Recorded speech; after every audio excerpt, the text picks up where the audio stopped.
कभी कभी मैं ये विशेष बहुत प्यार से कह रहा हूँ, नाराज मत हो जाना।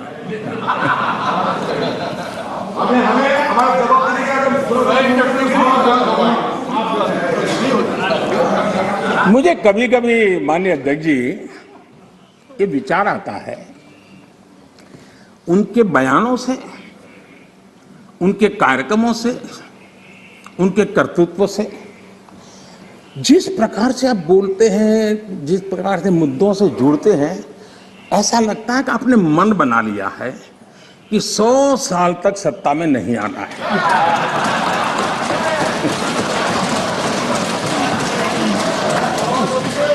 कोई ऐसा नहीं करता जी।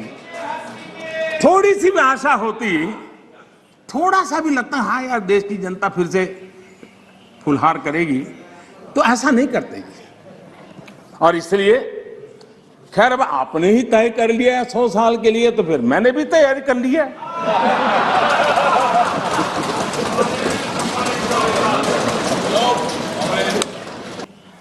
कभी कभी मैं ये विशेष बहुत प्यार से कह रहा हूँ, नाराज मत हो जाना।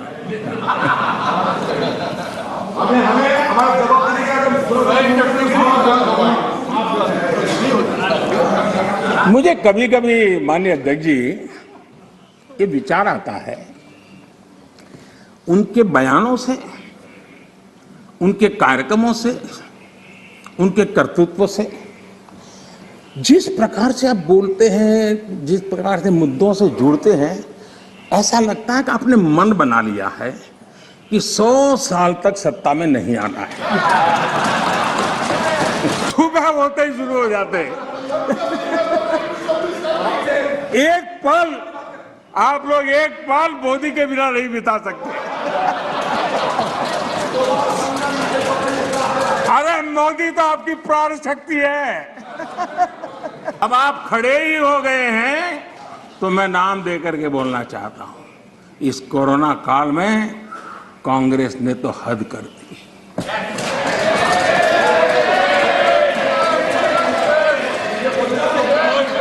पहली लहर के दौरान मौका दूंगा आपको, प्लीज।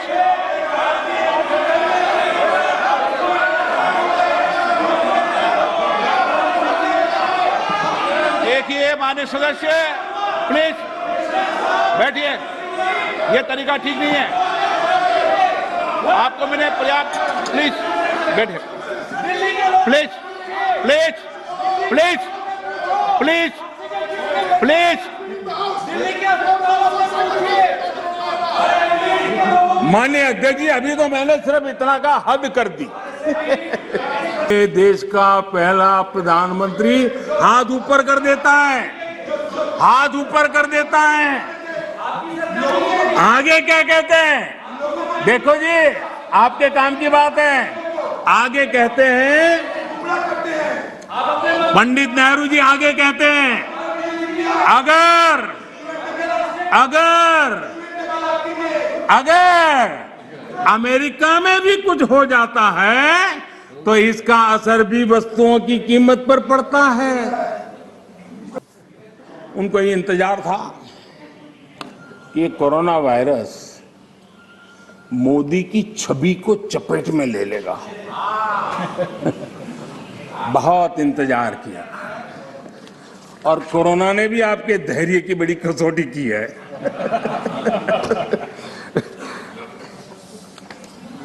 रंजन जी हो जाते हैं और यहां मैंने देखा हमारे अधीर रंजन जी कह रहे थे क्या रखा है, मोदी मोदी मोदी मोदी करते रहते हो, है यही कर रहे थे। हाँ बोले साहब लोग मोदी मोदी मोदी बोल रहे हैं, आप क्यों बोल रहे हैं?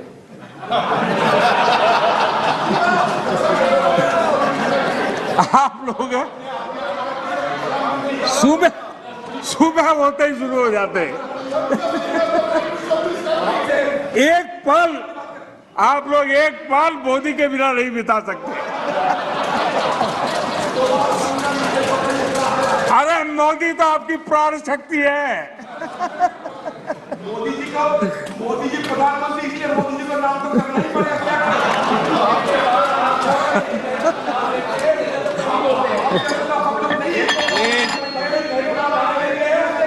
एक बोल रहे हैं ना,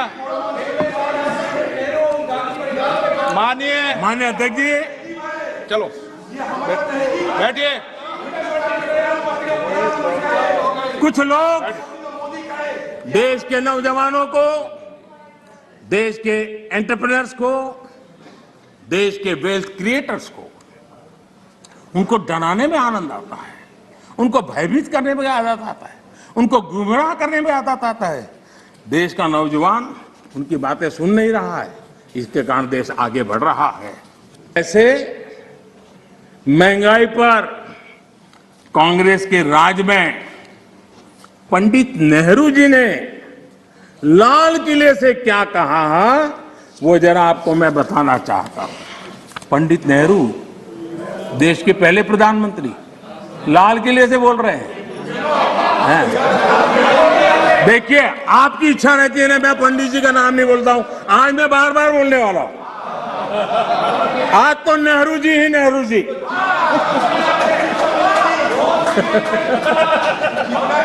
मजा लीजिए आज।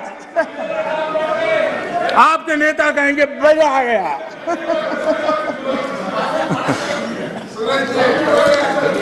माननीय अध्यक्ष जी, पंडित नेहरू जी ने लाल किले पर से कहा था, और ये उस जमाने में कहा गया था, तब ग्लोबलाइजेशन इतना नहीं था, नाम मात्र का भी नहीं था। उस समय नेहरू जी लाल किले से देश को संबोधन करते हुए क्या कह रहे हैं? कभी कभी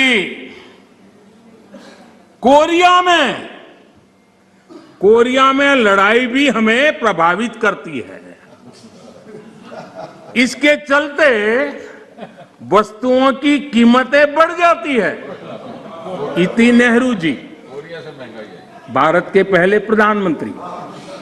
कभी कभी कोरिया में लड़ाई भी हमें प्रभावित करती है, इसके चलते वस्तुओं की कीमतें बढ़ जाती हैं और यह हमारे नियंत्रण से भी बाहर हो जाती है।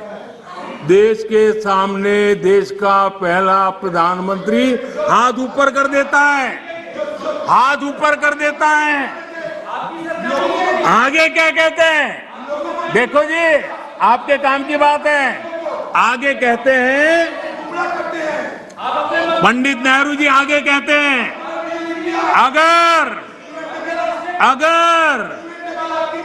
अगर अमेरिका में भी कुछ हो जाता है तो इसका असर भी वस्तुओं की कीमत पर पड़ता है। सोचिए तब महंगाई की समस्या कितनी गंभीर थी कि नेहरू जी को लाल किले से देश के सामने हाथ ऊपर करने पड़े थे। नेहरू जी ने तब कहा था, माननीय अध्यक्ष जी, अगर कांग्रेस सरकार आज सत्ता में होती, क्या देश का नसीब है? देश बच गया। लेकिन आज अगर आप होते तो महंगाई कोरोना के खाते में जमा करके झाड़ करके निकल जाते आप लोग। लेकिन हम बड़ी संवेदनशीलता के साथ इस समस्या को महत्वपूर्ण समझ करके उसके समाधान के लिए पूरी ताकत से काम कर रहे हैं। आज दुनिया में अमेरिका और ओईसीडी जैसे देशों में, अमेरिका और ओईसीडी देशों में महंगाई 7% है, करीब 7%। लेकिन माननीय अध्यक्ष जी, हम किसी पर ठीकरा फोड़ करके भाग जाने वालों में से नहीं है। हम ईमानदारी से प्रयास करने वालों में लोग हैं, जिम्मेवारी के साथ देशवासियों के साथ खड़े रहने वाले लोग हैं। माननीय अध्यक्ष जी, कोरोना एक वैश्विक महामारी थी। लेकिन उसे भी दलगत राजनीति के लिए उपयोग में लाया जाए, क्या ये मानवता के लिए अच्छा है? भारत जैसे आपको मैं प्लीज प्लीज माननीय अध्यक्ष जी, मैंने प्लीज अधीर रंजन जी आपको पर्याप्त समय माननीय अध्यक्ष जी,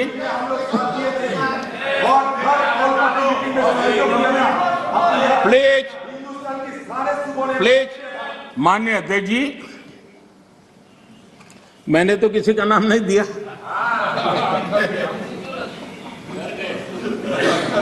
कोई भी टोपी पहन लेने की क्या जरूरत है जी? अरे क्यों? लेकिन जब आप खड़े ही हो गए तो अब मैं नाम दे करके बोलना चाहता हूं। अब आप खड़े ही हो गए हैं तो मैं नाम दे करके बोलना चाहता हूं। इस कोरोना काल में कांग्रेस ने तो हद कर दी।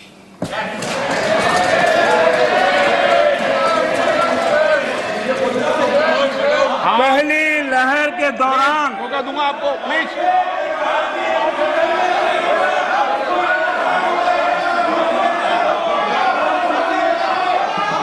देखिए माननीय सदस्य, प्लीज बैठिए, ये तरीका ठीक नहीं है।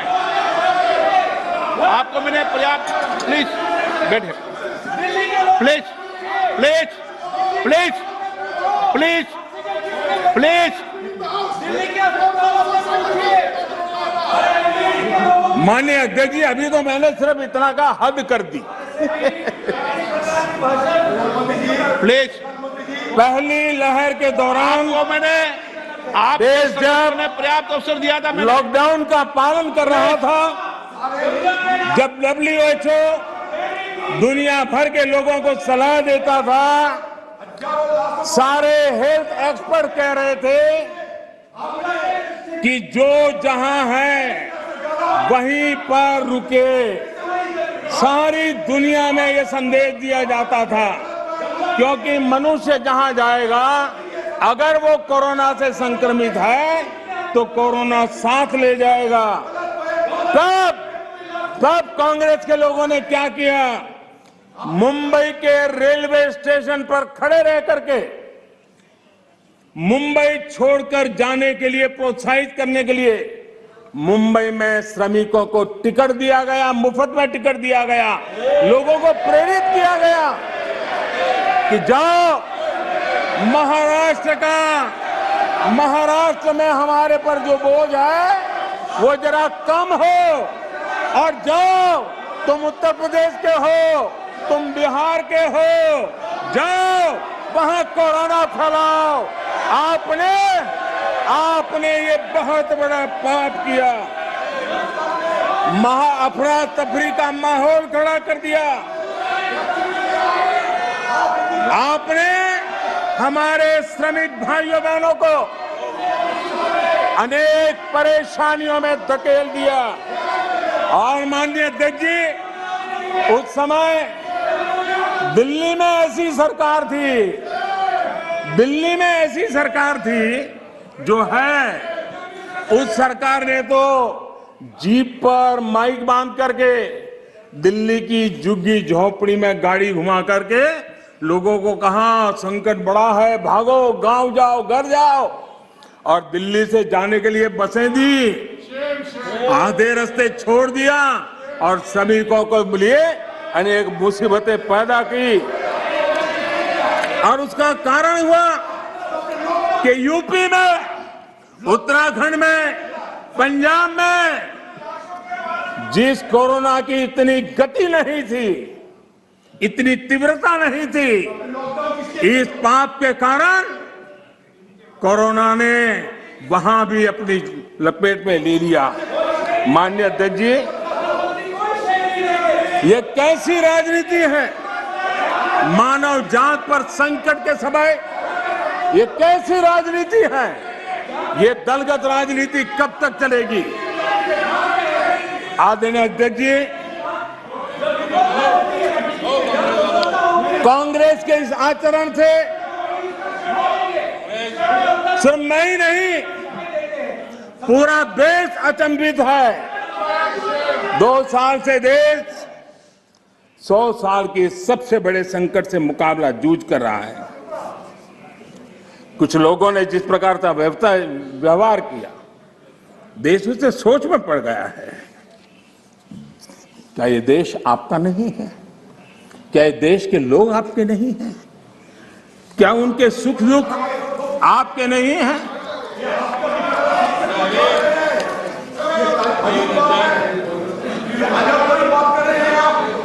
इतनी बड़ी संकट आया, कई राजनीतिक दल के नेता जरा आत्मनिरीक्षण करें। कितने राजनीतिक दल के नेता जो जनता के माने हुए नेता अपने आप को मानते हैं, उन्होंने लोगों को रिक्वेस्ट की हो, अपील की हो, भाई कोरोना का एक ऐसा संकट है, वैश्विक महामारी है, आप